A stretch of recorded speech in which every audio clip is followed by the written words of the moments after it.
Welcome to our Hong Kong Brief program. Today, we have an exciting lineup of news stories that are sure to capture your interest. First up, Hong Kong stocks took a hit as the European Union imposed tariffs on Chinese electric vehicles, with major players like BYD and Li Auto leading the losses.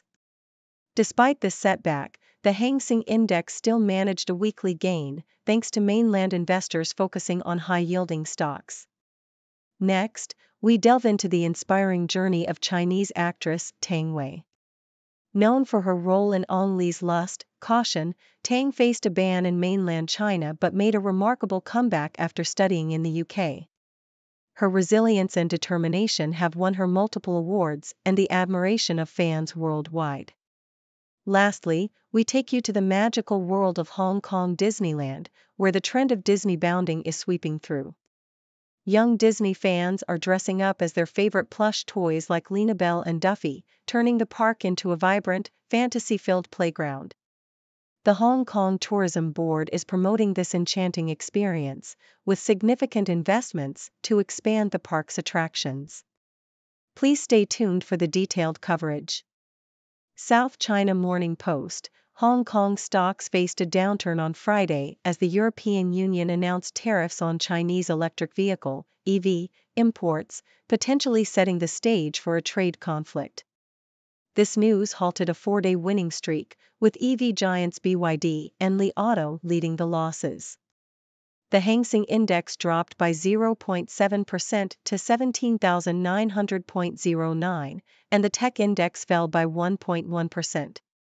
BYD shares declined by 0.6% to 233 Hong Kong dollars and 20 cents, while Li Auto plunged by 3.7% to 8 Hong Kong dollars and 38 cents. The EU's tariffs, ranging from 17.4% to 37.6%, added to the existing 10% duty on Chinese EVs. Despite the market's overall dip, tech giants Tencent and Alibaba saw modest gains. In other Asian markets, Japan's Nikkei 225 rose by 0.2%, South Korea's Kospi increased by 1%, and Australia's S&P ASX 200 remained largely unchanged. Investors were also keenly watching the upcoming U.S. jobs data, which could influence future interest rate decisions.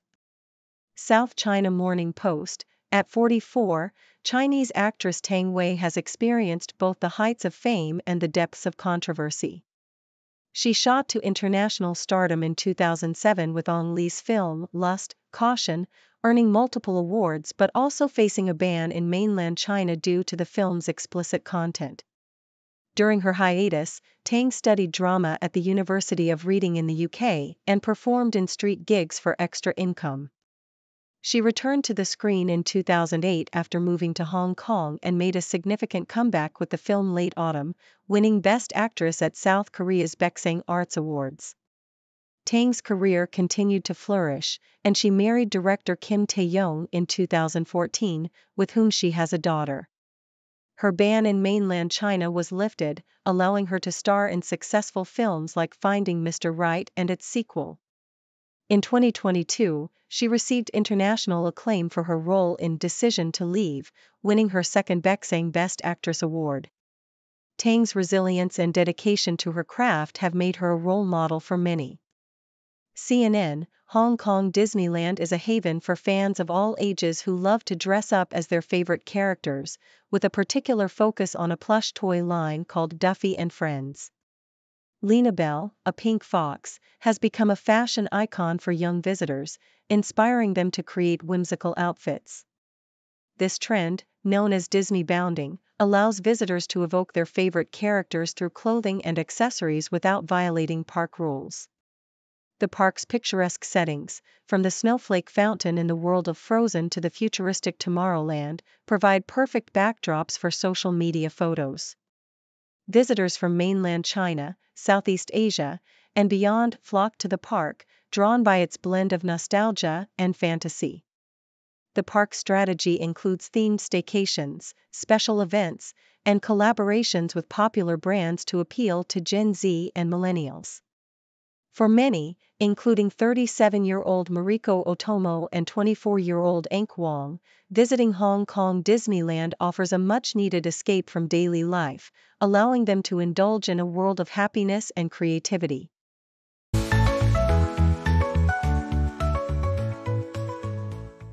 Japan Times China has firmly rejected Western-led calls for human rights reforms at a UN Human Rights Council meeting in Geneva, which included recommendations for increased freedoms in Hong Kong and for Uyghurs in Xinjiang.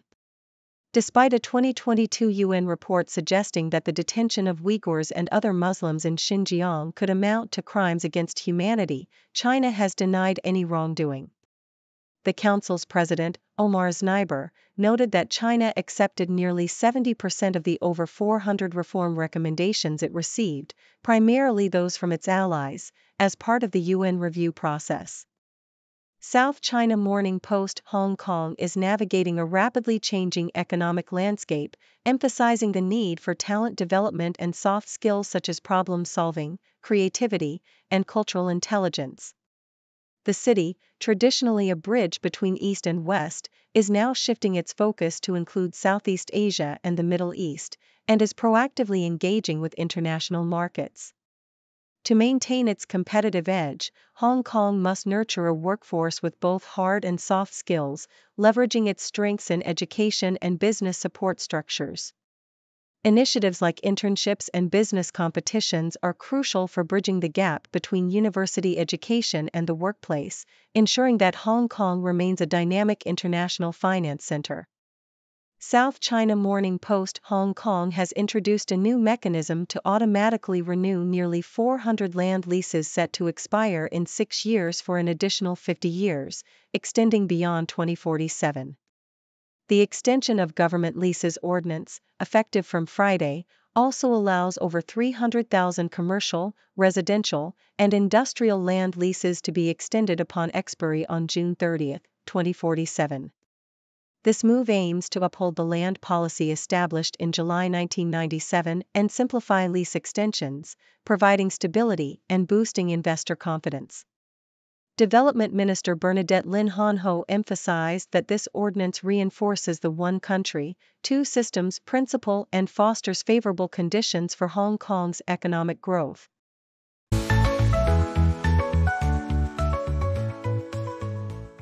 South China Morning Post.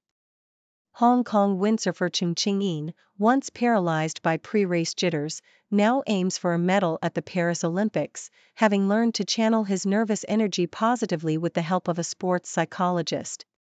His head coach, Chan King-in, highlighted Cheng's transformation over 2 years, emphasizing the importance of handling stress and increasing familiarity with competition formats through practice regattas.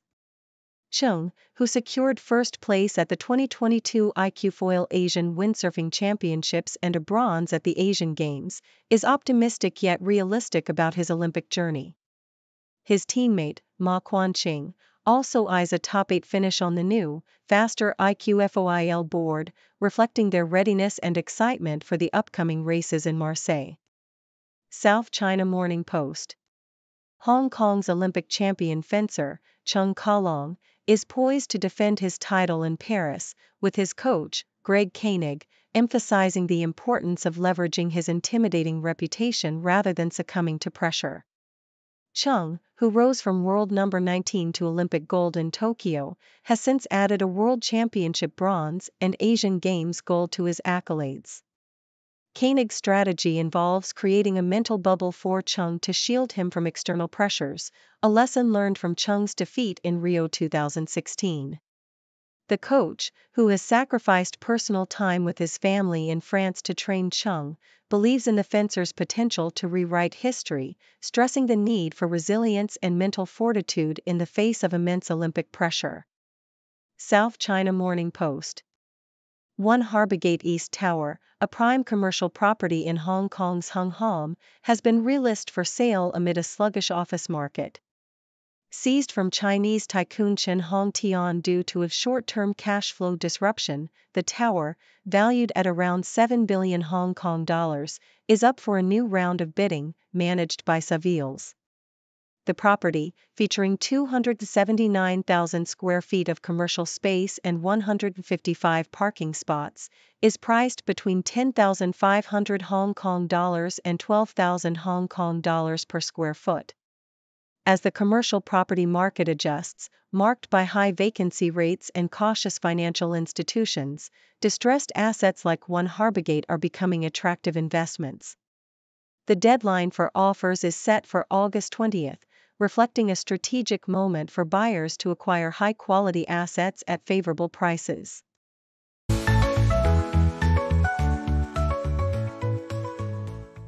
South China Morning Post, the International Baccalaureate (IB) organization has assured students that grade boundaries will remain consistent with previous years despite the discovery of time zone cheating.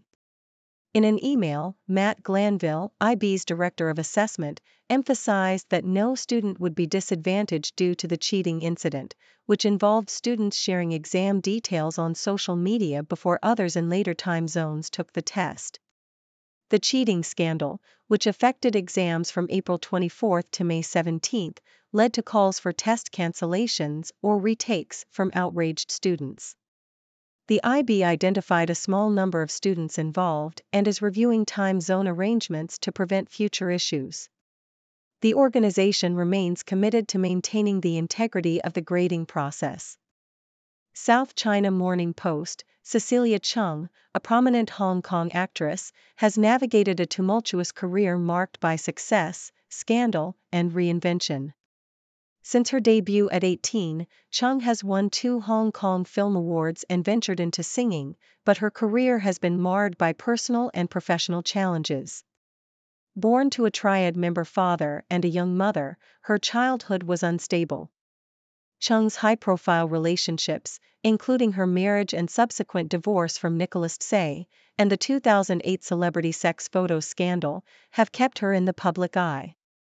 Despite setbacks, including being labeled box office poison, she has found a new audience in mainland China through reality TV and social media. Chung continues to manage a complex personal life while maintaining her presence in the entertainment industry.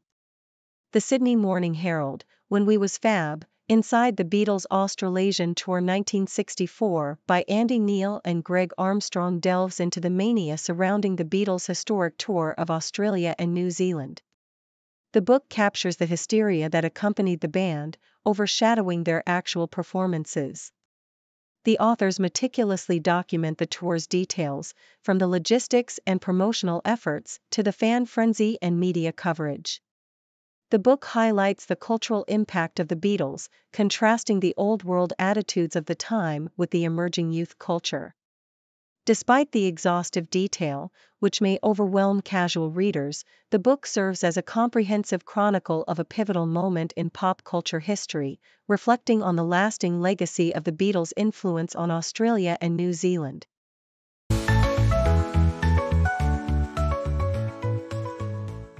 South China Morning Post, earlier this year, before China announced its target economic growth of around 5% for the year at the 2 sessions parliamentary meetings in March, predictions ranged between 5 and 5.5% due to the uncertainties faced by China and the world. The forecast was supported by the target growth rates of the 31 provinces, municipalities, and autonomous regions on the Chinese mainland. For the first 3 months, China's economy grew by 5.3% year-on-year.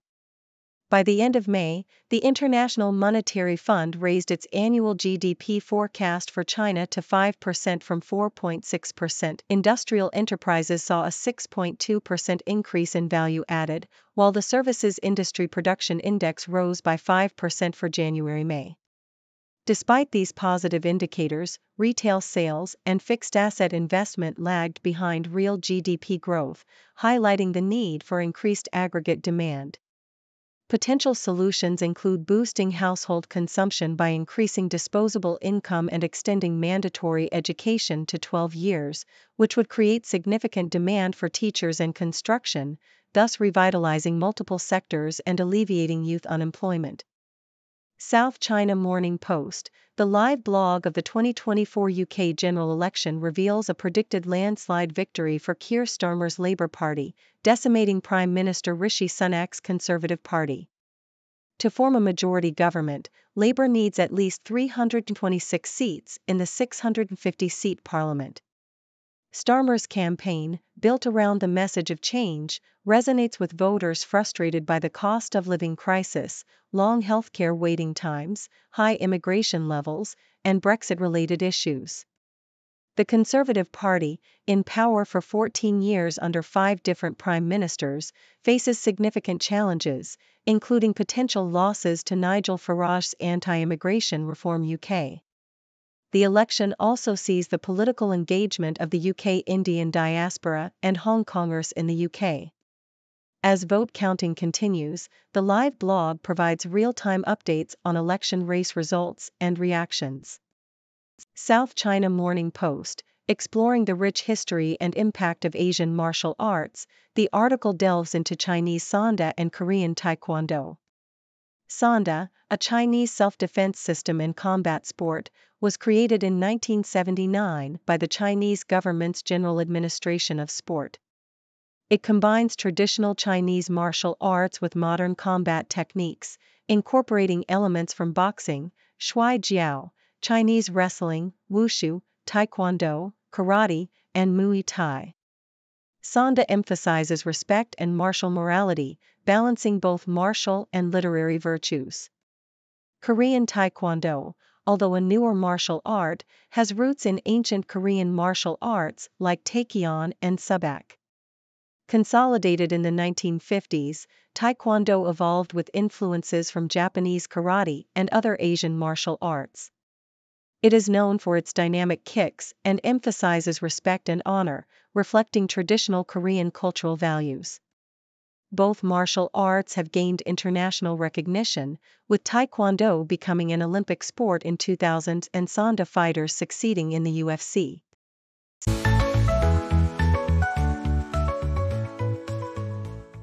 Thank you for tuning in.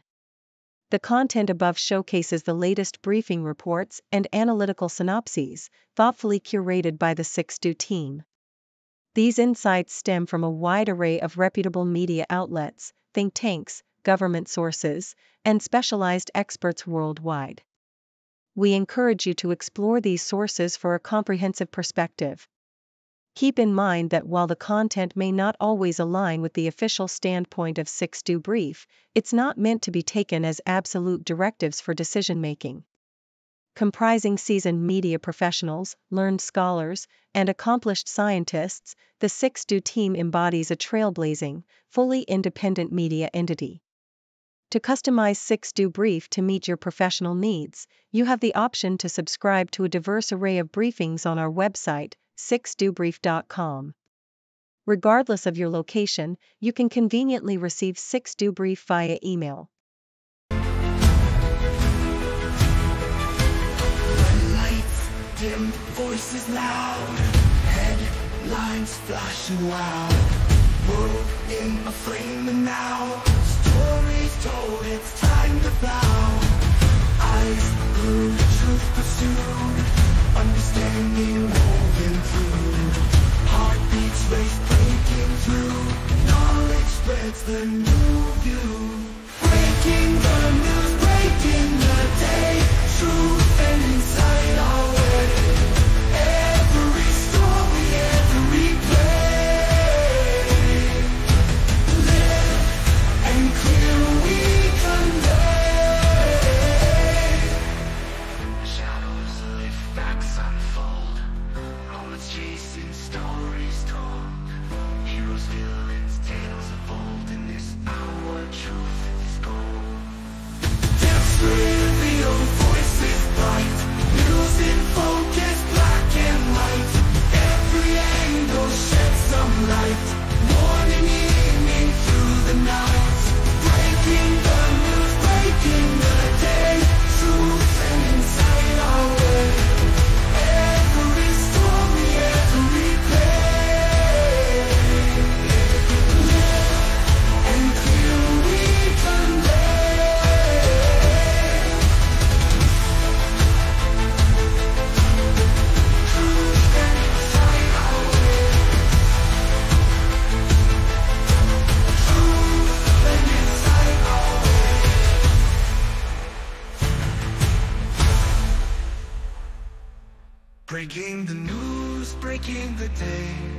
truth and insight our way.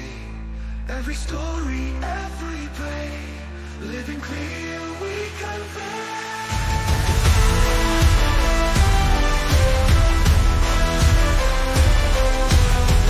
Every story, every play, and clear we convey.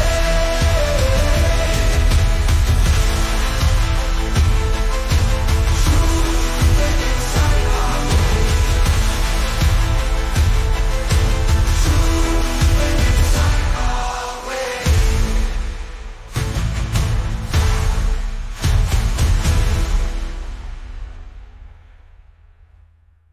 Depths revealed, voices bright, news in focus, black and white.